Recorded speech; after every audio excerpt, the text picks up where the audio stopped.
পর্ব ১৫৯। আল্লাহর নিকট আত্মসমর্পণ করে তার ইবাদত করুন।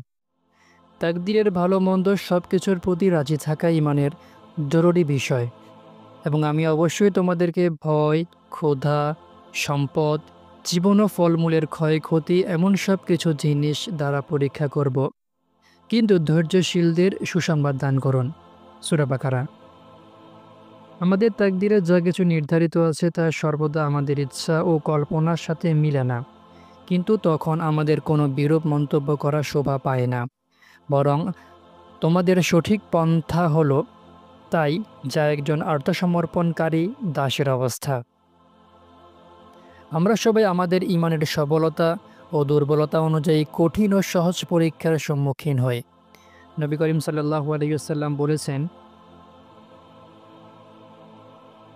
তোমরা দুজন লোক যতটা মৃত্যু যন্ত্রণা অনুভব করো, আমি একাই ততটা মৃত্যু যন্ত্রণা অনুভব করি।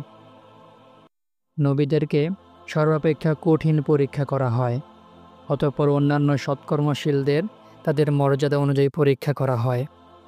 অতএব হে মুহাম্মদ, আপনি তেমনভাবে ধৈর্য ধরুন যেমনভাবে দৃঢ় সংকল্প রাসূলগণ ধৈর্য ধরেছিলেন। সূরা আল-আহকাব।